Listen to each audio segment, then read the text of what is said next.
नमस्कार दोस्तों, आपका स्वागत है हमारे चैनल पे। आज हम सिंधु सभ्यता के बारे में देखने जा रहे हैं। सिंधु सभ्यता को हड़प्पा सभ्यता भी कहा जाता है। इसका नाम हड़प्पा इसलिए पड़ा क्योंकि इस सभ्यता का पहला स्थल 1921 ईस्वी में पंजाब के हड़प्पा नामक स्थान पर खोजा गया था।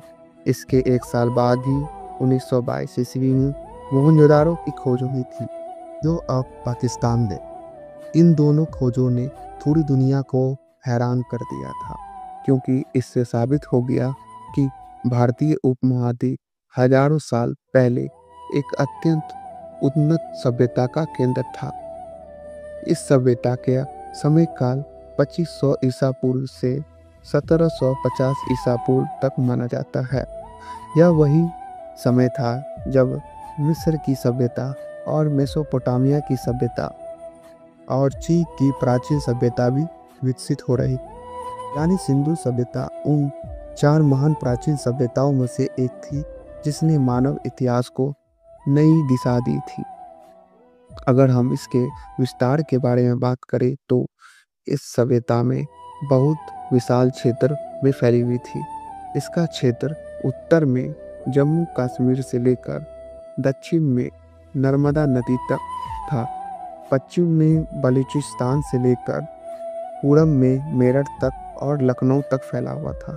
यानी लगभग 12 लाख वर्ग किलोमीटर का क्षेत्रफल इस सभ्यता के अंतर्गत आता था, जो उस समय के लिए अत्यंत विशाल माना जाता है। और अब सवाल यह भी उठता है कि सिंधु घाटी सभ्यता की सबसे खास विशेषता क्या थी। सबसे पहली और महत्वपूर्ण बात थी कि इसमें नगर योजना था। मोहनजोदाड़ो और हड़प्पा जैसे नगरों इन्हें सुव्यवस्थित थे कि आज भी आधुनिक शहर इनसे सीख सकते। चौड़ी सड़कें और पकी हुई ईंट के मकान, जल निकासी का शानदार तरीका था। ये सब चीज़ सिंधु सभ्यता को बाकी सभ्यता से अलग बनाता है, क्योंकि जल निकासी का इसमें अद्भुत तरीका का उपयोग किया गया था। चलिए, विशेष रूप से मोहनजोदाड़ो का महान स्नान घर, जिसे हम लोग ग्रेट बाथ कहा जाता है, आज भी शोधकर्ता को आश्चर्यचकित करता है। यह बड़ा सा स्नान घर पक्की ईंटों से बना हुआ था और इसमें पानी के प्रवेश और निकास का अद्भुत व्यवस्था थी।